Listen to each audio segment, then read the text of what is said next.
मी पूजा तुमचं खूप सारं स्वागत करते आपल्या एका नवीन व्हिडिओमध्ये। तर आजच्या व्हिडिओमध्ये काय बघायला भेटणार आहे, तर संध्याकाळचं माझं नॉर्मल रुटीन मी तुमच्याबरोबर शेअर करत आहे।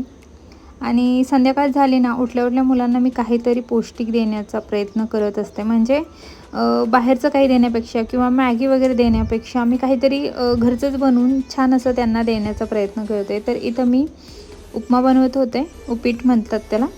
तर उपीटमध्ये भरपूर भाज्या वगैरे माझ्याकडे जर असल्या ना, तर मी सगळं त्याच्यामध्ये चॉप करून टाकत असते।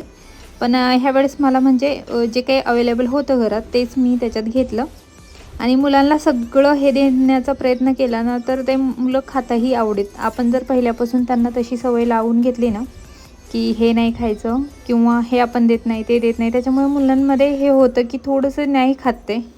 शक्यतो मुलं 1 वर्षाचे होईपर्यंत त्यांना साखर आणि मीठ याच्या अवॉइडच करायचे, त्यांना द्यायचे नाही। भरपूर त्याच्यामध्ये नंतर ते काही खाणारच आहे आणि बाहेरचं जे काही आहे, मुलं थोडंसं मोठे झाले ना, त्यांचे कॉलेज वगैरे जायला लागले, कॅन्टीन इकडं तिकडं ते खाणारच आहे, हे आपल्याला माहीत आहे। तोपर्यंत आपण काय करायचं, जेवढं हेल्दी आपल्याला देता येईल ना त्यांना, घरचं जेवढं जेवण देता येईल तेवढं देण्याचा प्रयत्न करायचं।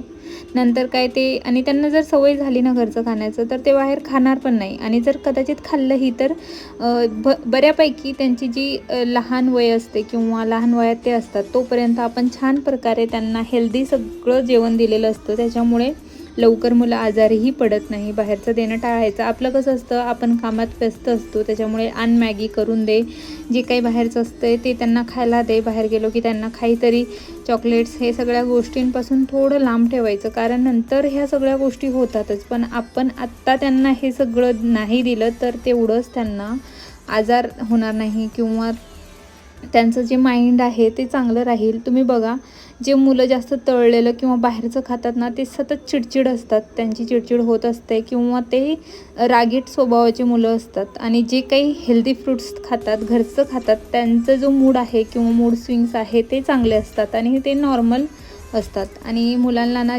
जेवढं शक्य होईल तेवढं चांगलं म्हणजे घरचं पौष्टिक देण्याचा प्रयत्न मी करत असते। तर इथं उपमा मी बनवून घेत आहे। तर इथं छान प्रकारे उपमा मी बनवून घेतलेला आहे आणि त्याच्यात मी शेंगदाणे, टोमॅटो, हिरवी मिरची, तसंच कोथिंबीर वगैरे टाकलेलं आहे। तुम्ही याच्यात दुसरं काही व्हेजिटेबल्स तुम्हाला ॲड करायचे असेल, बटाटे वगैरेही करू शकता। तसेच जर तुमच्याकडे गाजर असेल तेही तुम्ही टाकू शकता। कांदा वगैरे सगळं मी याच्यामध्ये ॲड केलं आणि छान टेस्टी होतं। जर नॉर्मल बनवलं ना आपण फक्त मिरची आणि मीठ टाकून, तर ते एवढी टेस्टी होत नाही। पण याच्यात जर सगळ्या प्रकारे अशा भाज्या वगैरे टाकल्या तर ते व्यवस्थित आणि छान त्याची टेस्ट येते, एक वेगळी डिश अशी वाटते आणि मुलंही आवडीने खातात सगळं। त्याच्यात जर थोडंसं टेस्टी असेल, जिरा थोडंसं जास्त टाकायचा, डायजेशनसाठीही चांगला आहे जिरं। आणि जर तुम्हाला ओवा आवडत असेल तर तुम्ही ओवाही टाकू शकता याच्यात। भाज्या काय असतं ना, आपल्याला जे काही बनवायचं हे आपल्या इच्छेवर असतं, केवढं आपण ते चांगलं बनवू शकतो किंवा कशा प्रकारे आपल्याला बनवायचं हे आपल्या हातात असतं। तर छान प्रकारे आपल्याला हे बनवून घ्यायचं आहे आणि 5-6 मिनटाला वाफ काढू द्यायचं। त्याच्यानंतर मुलाला दिलं, त्याने खाऊन घेतलं, हिचं चाललं होतं खाणं। आणि ही एवढी लहान आहे, म्हणजे ती अक्षरशः 1 वर्षाची होती तेव्हापासून ती सगळं मी तिला, म्हणजे 6 महिन्यापासून सुरू केलेलं, पण सगळं देते मी तिला। त्याच्यानंतर संध्याकाळची देवपूजा वगैरे केली। देवपूजाच म्हणजे मी लवकर दिवा घरातला लावत असते, त्याच्यानंतर बाहेरचा थोडा उशीर होऊ दे, म्हणजे तुळशीला दिवा वगैरे लागणार थोडंसं वेळ होऊ देते, मी नंतर लावते तुळशीला दिवा। तर इथं मीही उपमा वगैरे खाल्लेला होता। त्याच्यानंतर मी चहा ना सकाळी पण आणि संध्याकाळी पण मी चहा नंतर घेते, काहीतरी पौष्टिक पोटात जाऊ देत, मग आपली चहाची जी तलप आहे ती नंतर तीही भागू देत। आणि थोडंसं न्यूजपेपर घेतलं, ते वाचत वाचत, आपण कसं असतं, मग आपले स्क्रीन टाईम जास्त आहे त्याच्यामुळे आपल्या डोळ्यांवर खूप सारा परिणाम होऊ शकतो। आता मी व्हिडिओ टाकते याचा विषय असा नाही की मी कंटिन्युअसली मोबाईल बघत असते, मी माझी घरातले कामं आवरत असते किंवा इतर काही गोष्टी असतात त्यांमध्येही येतं। पण मला जास्त करून पुस्तक वगैरे वाचायला किंवा छान असे जनरल नॉलेज किंवा चांगले मोटिवेशन्स जे काही हे आहेत ना बुक्स, ते वाचायला खूप आवडतात, म्हणून मी माझं चालू असतं। त्याच्यानंतर तिचं मध्ये चालू होतं, ते दोघांना मी अभ्यासाला बसवलं, त्यांचंही चालू होतं की हे करणं। त्याच्यानंतर असा जो संध्याकाळचा जो वेळ असतो ना, तो स्वतःला थोडंसं द्यायचं, बाहेर येऊन बसायचं किंवा टेरेसवर जाऊन बसायचं। जी काही आपण एकमेकांना बोलतो किंवा स्क्रीन टाईम आहे हे आपलं अवॉइडही होतं आणि एक शांतता मनाला निर्माण होते. तुम्ही संध्याकाळी हे नक्की दररोज करून बघा. तुम्हाला एक छान असा तुमचा माइंड फ्रेश होऊन जाईल.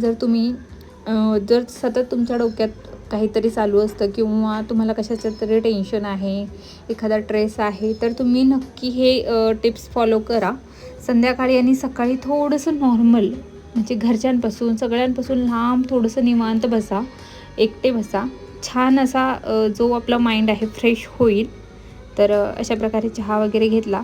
त्याच्यानंतर या दोघांना मी अभ्यासाला बसवलं. संध्याकाळची वेळ ही खूप चांगली आहे आणि मीही लहानपणी आम्ही संध्याकाळी आम्ही बहीण भावंडं ना संध्याकाळी अभ्यासाला बसायचो, सकाळी आणि संध्याकाळी. तर सकाळी मी लवकर उठायचे मम्मीसोबत. मला कधी असं झालं नाही, मला आठवत नाही की मला उठवलं आहे कोणीतरी स्टडीसाठी. तर यांचा अभ्यास घेतला, त्याच्यानंतर तुळशीला दिवा वगैरे लावला, त्याच्यानंतर स्वयंपाकाला लागले.